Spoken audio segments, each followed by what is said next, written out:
Hey, another quick tour of the new AI interface for Scopus. Scopus is a library database, one of my favorites. If you go in, one of the best things that Scopus does, and did along with Web of Science, Web of Knowledge, is that if you did a search and you got a list of articles, you could sort those by the number of times that something has been cited. And so what Scopus and Web of Science both do is they have the top regarded journals of all the academic disciplines. Although it leans heavily towards STEM, according to some evidence.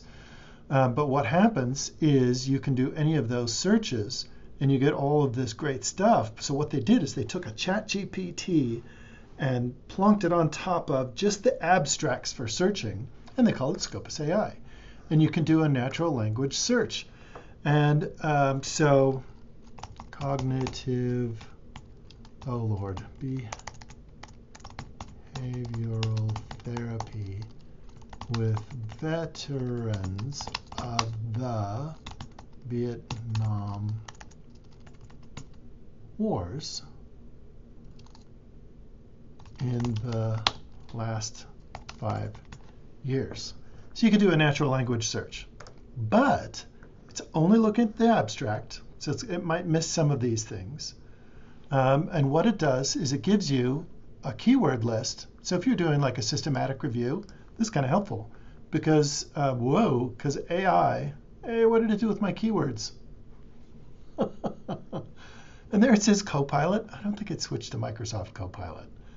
But what it'll do is it'll have articles that are listed. So we can say,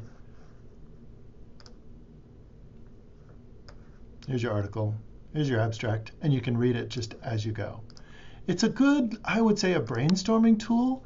It's not complete, so if you have the domain expertise of somebody with a PhD, for example, in a particular discipline, you're going to maybe find that it's missing a few pieces, but it's a great place to start in a new area that you're looking for.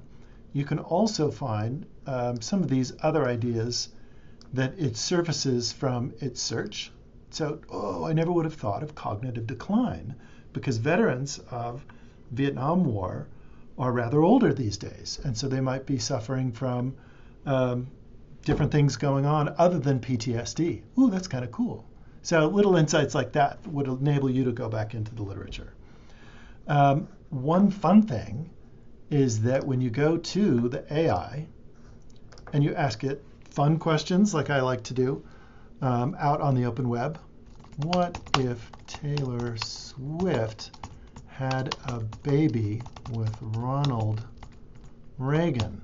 So you know, and I know that this is absolutely absurd, but if you go out to ChatGPT or Gemini or Microsoft Copilot, it'll take a whack at that question. But this one has a guardrail where it looks in the abstracts and it says, oh, the last time I did this, it said, that seems a little absurd, but this time it's like, there's no information on this physical impossibility because Ronald Reagan's dead. But what it'll do, just like in other databases, is it'll like, well, maybe you're interested in some of these things instead, and you could compare as you go. So it did take a little try at it. The concept map is something that's kind of a flow chart, but I found that it was simplistic. Well, sorry for laughing at Scopus, but I'm just like, if Taylor Swift and Ronald Reagan had a baby together, would the far right be mad or would they be interested? It's, there's a lot of domain expertise that you have to be cognizant of as you consume this information, so you are not consumed by the information. And there's emerging themes and topic experts if you wanted to go into that. But for this search, that's completely irrelevant. This has been Dale.